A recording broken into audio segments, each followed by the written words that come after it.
साईं जी हदीस बुधो बी हदीस बुधो फरमायूं इदा मातल इंसानु इनकता अनहु अमलु इंसान मरी विंदो अमल बंद हाणे मां हींअर तव्हांजे साम्हूं तकरीर पियो कयां जेरो आया तॾहिं त कयां पियो न हथ मथे खेम जेरो हां चप चुरन पिया जेरो हां जुबान कम करे पई जेरो आया तहां दे निहारिया पियो जेरो आया वरी नमाज पढ़ंदुस जेरो आया पर जॾहिं मां मरी वेंदुसि नमाज न पढ़ी सघंदुस रोज़ो न ज़कात न हज न टोटल अमल बंद फरमायूं टिन शयुनि जो सवाब वरी बि मिलंदुस घणनि शयुनि जो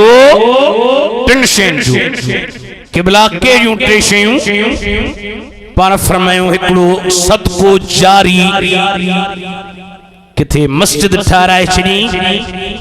पान मरी वियो निमाज़ी निमाज़ पिया पढ़नि हिन खे क़ब्र में सवाब पियो मिलंदो मदरसो ठाराए छॾी बार कुरान पिया पढ़नि हिन खे क़ब्र में सवाब मिलंदो नलको हणाए छॾी मुसाफ़िर माण्हू पाणी पिया पीअनि हिन खे सवाब मिलंदो रहंदो सबील हणाए छॾी गर्मीअ में माण्हू पाणी पिया पीअनि हिन खे सवाब मिलंदो रहंदो पाण फरमायूं ॿियो औलाद सालिह जेको पंहिंजे माउ पीउ लाइ दुआ करे इहा दुआ न करे त बाबू मरे त पैसा खणा इहा दुआ न अहिड़ी बि औलाद आहे उन ॾींहुं मूं नेट ते बि ॾिठो हिकिड़ो छोकिरो पीउ सां विड़े पियो मुझे अपना हिस्सा दो मुझे अपना हक दो मां जो जाहिला इनखे शरीयत जी मसाले जी ख़बर न आहे शरीयत में जे पीउ जेरो आहे 1000 एकड़ बनी हुजेस पीउ जी ज़ाती या त पुट खे हक़ न आहे जो पीउ खां घुरे पाण ॾे त मर्ज़ी जो मालिक आहे पाण ॾे त उन जो इख्तियार आहे शरीयत में बि वरसो तॾहिं हलंदो जॾहिं पीउ मरंदो असां वटि फतवा खणी ईंदा साईं मुफ्ती साहब हाणे फलाणो माण्हू गुज़ारे वियो हेतिरा पुट अथसि हेतिरियूं नियाणियूं अथसि हिकिड़ी ज़ाल अथसि 2 ज़ालूं अथसि भाइर अथसि भेनरूं अथसि असीं सॼी रूए दाद ॾिसी करे हिसा कढी ॾींदासीं पर इहो तॾहिं जॾहिं पीउ वफ़ात करे वञे अरे पीउ जेरो आहे पीउ जी मर्ज़ी आहे अहिड़ी बेहया औलाद खां माण्हू निपटो चऊं इल्म पाण इल्म ॿिए खे पढ़ाई हाणे मिसाल तौर असीं मदरसे में पढ़ायूं कंहिंखे इल्म सर्फ इल्म लहव इल्म बलागत मंतिक फ़लसफ़ो मीरास वग़ैरह पढ़ायूं उहो वरी वीचारो पंहिंजी ॻोठ वियो उन उते पढ़ायो उन वरी ॿियनि खे पढ़ायो उन वरी 3 खे पढ़ायो तव्हांजी हिंगोरने जी मजलिस आहे मां तव्हांखे हिकिड़ी ॻाल्हि ॿुधाई तव्हां वरी ॿिए खे ॿुधाई उन वरी सिंधड़ीअ में ॿुधाई उन वरी मीरपुर ख़ास में ॿुधाई उन वरी ॿिए हंधि ॿुधाई जेसीं ताईं इल्म जो सिलसिलो हलंदो रहंदो उन इल्म ॿुधाईंदड़ खे सवाब मिलंदो रहंदो सवाब मिलण जो दलील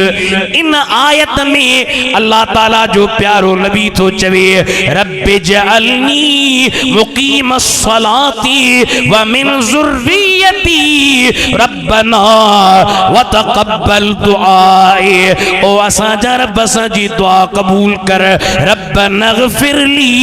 मुखे भी बख्श कर वाले वालिदैय मुझे माँ पी के भी बख्श कर वलिल मुमिनीन यौम यक़ूमुल हिसाब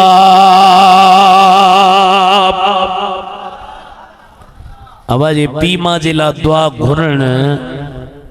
सां पी माँ के नफ़ो न मिले तो खुदा अड़ी अजाई से ज़िक्र कुरान में छो कंदो तव्हां मूंखे ॿुधायो अजाई ॻाल्हि तव्हांखे वणंदी आहे ॻाल्हायो 2-3 मिंट ॻाल्हायो मां हिते वेही अजायूं ॻाल्हियूं कया तव्हांखे वणंदियूं ओ ताकत वेठा हूंदव होटल ते वेठे वेठे हाजी अब्दुल्ला वेठो हुजे तई वेठे वेठे हिकिड़ी ॻाल्हि कयो जंहिंजो न मुंहुं नसर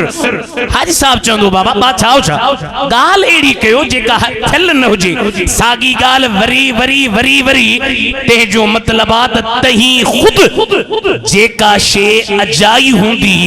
जंहिंमां को फ़ाइदो न पवे तई कोन कंदव क़ुरान त कंहिंजो कलाम आहे अल्लाह जो न अल्लाह अजाई गाल कुरान में कंदो छा अल्लाह नबी जी दुआ नकुल करे उम्मत के सबक दिनो त पी या मां जे मोमिन हन वफात करे वञन उन्हन जे ला तई दुआ कंदो त तहां जे दुआ जे बदले में अल्लाह जल जलालहू उन्हन के सवाब भी दींदो आ नेकी बता फरमाइंदो।